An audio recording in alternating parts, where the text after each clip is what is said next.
మీరు అన్నారు ఇప్పుడు నా 5 స్టార్లో ఉండాలి, నా ఫ్యామిలీని అలాగే నేను 5 స్టార్లోనే ఉంటాను, 150 రూపీస్ రూమ్లో కూడా ఉంటానండి.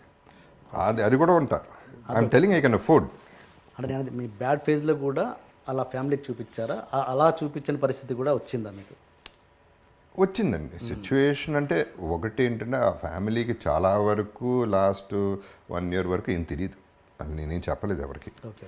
So I had to maintain. వాళ్ళు అడిగింది ఇవ్వటం వరకు చేసాం, అంతవరకు చేసాం. అప్పు చేశాను, అది అప్పు చేశాను, 60% ఇంట్రెస్ట్ కట్టిన రోజులు కూడా ఉన్నాయి. సో అవన్నీ దట్ ఈస్ మై ప్రాబ్లం. పెళ్లి చేసుకున్నాం, పిల్లల్ని కన్నాం, వాళ్ళని చూసుకోవాలి, ఎలా చూసుకుంటాం అనేది నా ప్రాబ్లం. సో అది అప్పు చేశాను, దానివల్ల అప్పులు పెరిగిపోయినాయి, ఇంట్రెస్ట్లు పెరిగిపోయినాయి, వాట్ ఎవర్ హ్యాపీ. అది నేను పడ్డాను, ఆ గొడవంతా నేను పడ్డాను. ఏమంటే కంపేర్ చేసుకుంటే what is my problem in life? I don't have a problem ఉందనుకుంటే ప్రాబ్లం అండి. ఫర్ ఎగ్జాంపుల్ నిన్న సంజు సినిమా చూశానండి, సంజయ్ దత్ లైఫ్ చూశాను. ఆ లైఫ్ చూసిన తర్వాత నా లైఫ్ ఎంత గొప్ప, ఎంత హ్యాపీగా ఉంది. సో రివర్స్లో ఫీల్ అయితే నోబడీ హ్యాపీ. సాటిస్ఫాక్షన్ లెవెల్ ఎక్కడ ఉంటుంది? నేను అందరికీ చెప్పేది ఒకటేనండి. ఇప్పుడు నేనున్నాను, జగపతి బాబు ఇక్కడ ఉన్నాడు, అక్కడ లేడు, ఇక్కడ ఉన్నాడు. దీని కింద ఎంతమంది ఉన్నారు? వీళ్ళందరికంటే పైన ఉన్నా కదా. అక్కడికి చూస్తా, అక్కడికి వెళ్తే బాగుంటుందని ఆలోచిస్తా, కానీ ఇక్కడ హ్యాపీగా ఉన్నా. అలా ఆలోచించగలిగితే will have much more love in the society. That is what I'm trying to say. నేను ఇంతకుముందు ఇప్పుడు ఇల్లు అమ్మేయటం అనేది అసలు నేను లేను కూడా లేను. యాక్చువల్లీ ఇల్లు అమ్మేసినాక నేను వైజాగ్లో లెజెండ్ షూటింగ్ చేస్తాను, వైఫే ఖాళీ చేశారు. సో అసలు ఇల్లు అమ్మేస్తున్నారు, బయటికి వెళ్ళిపోతున్నాం అనే ఫీలింగ్ నాకు లేనే లేదు. టు ప్రూవ్ దట్ రీసెంట్గా ఒక పర్టికులర్ విజువల్ నేను షూట్ చేసుకున్నాను వేరే దానికి. ఆ ఇంటి ముందే నేనే కావాలని తీసుకెళ్ళి కెమెరా పెట్టి గేట్ బయట నుంచుని, ఒకప్పుడు నా ఇల్లు ఇది, ఇప్పుడు ఇల్లు అదే, అడ్రస్ అదే, పేరు మారింది, అంతే జరిగింది, అంతకంటే ఏమీ జరగలేదు. ఈ ఇల్లు పోవడం వల్ల నాకేం పెద్ద నష్టం కలగలేదు, ఎందుకంటే పెద్ద ఇల్లే కట్టుకోగలను. So it is not an issue అనేది ఇంతకుముందే చెప్పాను. వాటి మీద ప్రేమ పెంచేసుకుంటే మనం ఎందుకండి ఇంకా కావాలి. ఇల్లు ఉంటే బాగుంటుంది. బ్రహ్మాండమైన ఇల్లు కట్టడం చాలా ఖర్చు పెట్టి చాలా మంచి ఆర్కిటెక్ట్, బ్రహ్మాండమైన ఇల్లు, అందరూ వచ్చేవారు, అందరికీ విపరీతంగా వచ్చేది, అందరికీ 300 రోజులు భోజనం పెట్టేవాడిని. So wonderful times we had, all that is okay fine. But situation అది అయితే ఏమవుతుంది ఏమంటే, ఇప్పుడు హాస్పిటల్కి వెళ్తే పేషెంట్ని చూడటానికి ఒక రూమ్కి వెళ్తే పేషెంట్ చచ్చిపోయాడు, వేరే పేషెంట్ వచ్చేసాడు, పేరు మారిపోయింది, అక్కడ మనిషే పోయాడు అక్కడ. అంత సింపుల్గా జరుగుతుంది. ఇల్లు, కారు ఇట్లాంటివన్నీ అంత సీరియస్గా తీసుకుంటే I don't think you're giving value to your life. ఉన్నాయండి, అన్ని డబ్బులు ఉంటే ఏదన్నా చేసుకోండి లైఫ్లో, ఆల్ దట్ ఈస్ ఓకే. ఆ ఇల్లు మన ఇండస్ట్రీ వాళ్ళే కొన్నారా లేదా బయట వాళ్ళు? లేదు, బయట రమేష్ గారు అని బయట. ఓకే. అంటే ఓకే, మీరు మీ స్టేట్ ఆఫ్ మైండ్ ఇలా ఉంది కాబట్టి మీరు ఇలా ఆలోచించగలుగుతున్నారు, కానీ మీ పిల్లలు వాళ్ళకి ఎంతో కొంత ఇల్లు మీద అఫెక్షన్ ఉంటుందిగా. That's a very good one అండి. See this is where I have to, అంటే నా ఫ్యామిలీ, నా అదృష్టం మామూలు అదృష్టం కాదండి అది. ఫర్గెట్ అబౌట్ మై ఫెయిల్యూర్స్, అక్కడ హీరో అయ్యానా, విలన్ అయ్యానా పక్కన పెట్టండి. సి బేసిక్గా నేనేం చెక్కుకోలే, నా ఫేసు అలా పుట్టాను, గొంతు అలా వచ్చింది, నాన్నగారు వల్ల సినిమా ఎంటర్ అయ్యాను. మా అమ్మ she deserve the better son than me, అంత మంచిది ఆమె. మా బ్రదర్స్ ఓ పక్క, మా brother sister in laws, come to my family, వాళ్ళని యాక్సెప్ట్ చేయాలండి. నరకం ఎక్కడ ఉంటుంది? ప్రాబ్లం ఉంటే ఇంట్లో ఉంటుంది, ఆ నలుగురి మధ్యలోనే ఉంటుంది. నాకు ఆ ప్రాబ్లం లేదు. బాధపడతారు, డౌట్ లేదు, బాధపడతారు. ఎక్స్ప్రెస్ కూడా చేయలేదు ఎక్కువ, గొడవ అవ్వలేదు, ఆర్గ్యుమెంట్ అవ్వలేదు, ఏ రోజు ఏమీ జరగలేదు. వాళ్ళు ఒకటే రిక్వెస్ట్ చేశారు, ఇల్లు అమ్మద్దు, ట్రై చేయండి అంది, కుదరలేదు, అమ్మాం. దానికి అదృష్టం ఉండాలండి ఫస్ట్. ఫ్యామిలీ బాగుంటాం అనేది అది అదృష్టం, మిగతా ఇంకేం అవసరం లేదు. ఇంకేమున్నా లేకపోయినా బతికేయచ్చు. ఇంటికి నేను ఒకటే అడిగానండి, పెళ్ళప్పుడు కూడా నేను ఒకటే చెప్పా, బయట ఎన్నన్నా పడతాను ప్రాబ్లం లేదు, ఇంటికి వచ్చేపాటు ఒక స్మైల్తో ఉండి చాలు. That is what I want and that is my happiness in life and that is what I'm getting. ఇంకేం కావాలండి? ఇప్పుడు ఇది కూడా అంతకుముందు డబ్బుకి వస్తాయనండి, అంతకుముందు ఏమంటారు దీన్ని, ముజ్జరాలకి వెళ్ళేవాడిని బాంబేలో, ఇక్కడ ఫామ్ హౌస్లో పెట్టినప్పుడు. ఏంటనేది నాకు క్యూరియాసిటీ. 2-3 సార్లు చూసి నాకు చాలా చిరాకు వచ్చింది.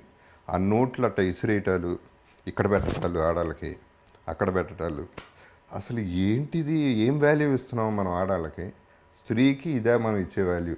100 రూపాయలు 10 రూపాయల కోసం వాళ్ళు పడి దానికోసం కష్టపడటం. వాళ్ళ కానీ పాపం వాళ్ళ బ్యాడ్ లక్ అట్లా అయింది. ఈ ఎదవలకి ఏమొచ్చింది? ఇదే పద్ధతి. అంటే ఐటమ్ ఒక టాయ్ కంటే వర్స్గా ఒక స్త్రీని చూడటం అనేది చాలా బాధ వేసింది నాకు. సో నేను ఎప్పుడు ఏమనుకునేవాడిని, నా ఫీలింగ్ ఇది చేయలేదు, కానీ ఒకసారి వెళ్ళాను ముజరాకి, ₹1,00,000 చేతిలో పెట్టి వెళ్ళిపోయాను అంతే. ముజరా చూడలే, ఏం చూడలే. ఓకే, అది నాకు నచ్చింది. At least she'll be happy for 1 month or whatever. Okay, ₹1,00,00,000 ఇవ్వాలని నాకు అంత ఆశ ఉందండి అటువంటి వాళ్ళకి. ఇలా కాదు చూడాల్సింది, ఇది కాదు లైఫ్. ఓకే. సో డబ్బు గురించి చెప్తున్నాను. I'm coming back to that point. That is my expression ఏంటి ₹1,00,000 చేతిలో పెట్టగానే? నేను చూడను కూడా చూడలేదు. ఓకే, నేను చూడను కూడా చూడలేదు యాక్చువల్లీ. నాకు అంటే ఏదో చూడాలి, తన ఎక్స్ప్రెషన్ చూడాలి, తన థ్యాంక్స్, అది ఏం లేదు నాకు. ఆ కోరిక పుట్టింది, ఇచ్చేసాను, వెళ్ళిపోయాను అంతే. అది హైదరాబాద్లో జరిగింది, ఫామ్ హౌస్లో, ఎవరో ఫామ్ హౌస్లో. Okay, okay, okay. And okay అండి, మీ అమ్మాయి, మీ చిన్న పాప గురించి మాట్లాడదాం. చిన్న పాప ఎప్పుడైనా ఆ జనరేషన్ గ్యాప్ ఉంది కాబట్టి ఎప్పుడైనా మీరు ఎలోన్గా ఉన్నప్పుడు దగ్గరికి వచ్చి డాడీ అని తన ప్రాబ్లమ్స్ మీన్స్ అదే ఈ ఫినాన్షియల్ స్టేటస్ కావచ్చు, ఇల్లు అమ్మడం గురించి కావచ్చు, ఏదైనా మీతో ఎప్పుడైనా పంచుకుందా? ఇద్దరు అమ్మాయిలు ఎప్పుడు కూడా ఆ డిస్కషన్ పెట్టలేదు. ఇన్ఫ్యాక్ట్ పెద్ద అమ్మాయి మొన్న కూడా షీస్ 30 years, మొన్న కూడా తిట్టింది, సరిగ్గా పెంచలేదు మమ్మల్ని, ఇష్టానికి ఏది కావాలంటే అది ఇచ్చావు. ఇద్దరిని ఓకే, అలా కాదు పెంచాల్సిన పిల్లల్ని, అప్పుడప్పుడు కొట్టాలి, తిట్టాలి, అప్పుడే మేము నేర్చుకుంటాం లైఫ్, నేను నేర్చుకోవట్లేదు లైఫ్ మీ వల్ల అని. రివర్స్ అయింది తప్ప ఎప్పుడు కూడా ఇలా చేసావు అలా చేసావు అని ఒక్క క్వశ్చన్ ఒక్కళ్ళు అడగలేదండి ఇంతవరకు. నేను ఇంకా అంతకంటే ఇంకేం అవసరం లేదు నాకు. ఓకే. ఇప్పుడేం తాతయ్య అయ్యారా? లేదండి, లేదా? టెక్నికల్ కావాలా? నాకు అటువంటి ఏం కూడా లేవండి. తాత అవ్వాలను లేకపోతే వారసత్వం, ఆ డిస్కషన్ కూడా వచ్చింది నాన్నగారితో. ఏంటి ఎవరు లేరు, మగపిల్లలే లేరు ఫ్యామిలీలో, ఏంటి అందరు 3 బ్రదర్స్కి అందరూ కలిసి 5 ఆడపిల్లలు, ఏంటి పరిస్థితి అన్నారు. మర్చిపోండి, ఇప్పుడు వారసత్వం లేకపోతే ఏమవుతుంది, వీరమాచినేని ఫ్యామిలీ లేకపోతే ఏమవుతుంది, ఎవరికి ఏం పెద్ద లేదండి. మీరు ఫీల్ అవుతున్నారు, మనం ఫీల్ అవ్వడం కరెక్ట్ కాదు. ఎవడు ఫీల్ అవ్వడు దాని గురించి, పెద్ద ఆలోచన కూడా ఎవరికి ఉండదు, మర్చిపోండి దాని సంగతి అని చెప్పారు. సరే కావాలంటే చెప్పండి, ఎవరన్నా ఉంచుకుంటాను అని సరదాగా జోక్ కూడా చేసుకున్నాను. అంటే మీకు ఎప్పుడు అనిపించలేదు రే కొడుకుంటే వాడిని హీరో చేసేవాడిని అని? లేదు అసలు అది అదే ఉంది. కూతుర్లు ఉన్నారు, అలా హీరోయిన్ కావాలంటే హీరోయిన్ అయ్యేవారు, వాళ్ళకు వద్దనుకున్నారు. That's all. అంటే ఒక ఎక్కడో చిన్న ఆశ ఏంటంటే, మా అల్లుడు అమెరికన్, మా అమ్మాయి ఆఫ్కోర్స్ ఇండియన్, వాళ్ళకి పిల్లలు పుడితే చాలా వేరేగా ఉంటాడు, ఒక అద్భుతంగా ఒక mix breed everything. I believe in inter caste marriages అండి. ఐ బిలీవ్ ఇన్ ఇట్లా ఉంటేనే culture world will be a better place అనేది నమ్ముతాను. అందంగానూ పుడతారు, ఇంటెలిజెంట్గానూ పుడతారు అనేది నా నమ్మకం. ఎస్ అవును. ఓకే అండి. అండ్ ఇండస్ట్రీలో మామూలుగా పర్మనెంట్ శత్రుత్వాలు ఉండవు, పర్మనెంట్ మిత్రుత్వాలు ఉండవు అన్నది సహజం. ముఖ్యంగా ఇండస్ట్రీలో అసలు ఉండవు.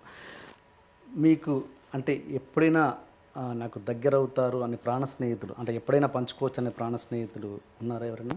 అంటే లైక్ అర్జున్ అన్నది నాకు తెలుసు, ఇంకా ఎవరైనా? ఏంటి ఎంత ప్రాణ స్నేహితులు అన్నా వాళ్ళ ప్రాణానికి వచ్చినప్పుడు ప్రాణ స్నేహితులు ఎవరు? ఓకే, ప్రాణ అన్నది చాలా కష్టం. ప్రాణ స్నేహం తీసేద్దాం. ఏదైనా స్నేహం వరకు ఎస్, అంటే దానికి కూడా ఒక లిమిట్ ఉంటుందండి. Naturally like I said, I me my self అనేది మళ్ళీ వర్తిస్తుంది. అది ఎవరికైనా, నాకైనా వర్తిస్తుంది. నేను వెళ్తాను, అవుట్ ఆఫ్ ద వే వెళ్తాను, చేస్తాను. కానీ ఇప్పుడు నా సిచ్యువేషన్ ఇంట్లో ఏదైనా ఇక్కడ ఎమర్జెన్సీ అనుకోండి, ఇది చూసుకుంటా తప్ప అక్కడికి వెళ్ళను కదా నేను. సో అర్జున్ డెఫినెట్లీ అండి. ఒకటి ఏంటంటే అర్జున్తో అందరూ లక్కీగా ఏంటో, నేను అందరికంటే చిన్నాను నేను ఫీల్ అయ్యి, నాకు నన్ను చూసుకుంటా మరి పిచ్చాడు అనుకుంటారో, లేకపోతే అమ్మాయి కూడా అనుకుంటారో, ఏమనుకుంటారో నాకు తెలియదు. తారక్ కూడా అంతే. తారక్ ఎంత చిన్నాడు నాకంటే. తారక్ బాబు తిన్నాడా, బాబు వెళ్ళాడా, బాబు కారు వచ్చిందా, ఈ చూసుకుంటాడు. అర్జున్ బాబు ఎక్కడున్నాడు ఏమైపోతాడు. సో అట్లా these people were there for, I mean friends అంటే అది ఫ్రెండ్షిప్ అంటే అండి. అంతవరకు మనం ఎక్స్పెక్ట్ చేయాలి, అంతకంటే ఎక్స్పెక్ట్ చేయకూడదు. దానికి ఒక లిమిట్ ఉండాలి, మన ఎక్స్పెక్టేషన్ కూడా ఒక లిమిట్ ఉండాలి. మీ బ్యాడ్ ఫేజ్లో తన ఒపీనియన్ ఏంటి అర్జున్? ఒప్పించి బ్యాడ్ ఫేజ్లో అండి అదేనండి అగైన్ ఒకటనేవాడు నా ఫామ్ది పెరిగితే నేను అమ్మేసిస్తాను. ఓకే. సో అవన్నీ ఓకే. ఫైనల్గా మనం లక్కీగా అంత అవసరం పడింది కానీ అట్ట వెళ్ళలేదు. ఓకే. అడ్వైజ్ అంటే ఏమిస్తారండి అడ్వైజ్లో? ఒక స్టేజ్ తర్వాత ఎవరి లైఫ్ అటు చూసుకోవాల్సిందండి. ఒక స్టేజ్ తర్వాత కాదు, ముందు నుంచి కూడా నా లైఫ్ నేను చూసుకోవాలి. ఎవడు చూసుకోడు. ఎవడో చూసుకుంటారని ఎక్స్పెక్ట్ కూడా చేయకూడదు. మనం చూసుకోకపోతే ఎవడు చూసుకుంటాడు?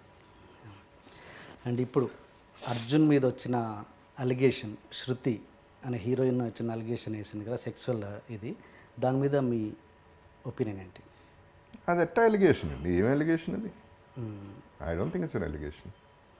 సెట్లో 100 మంది, నేను 150 మంది పని చేస్తుంటే ఏం ఎలిగేషన్ చేస్తారు? ఏం చేశాడు? ఓకే. ఊరిని వాళ్ళు చెప్పేస్తే నమ్మేయాలండి. ఫ్రెండ్ అని కాదండి, ఆడాలి నేను ఎప్పుడు సపోర్ట్ చేస్తాను.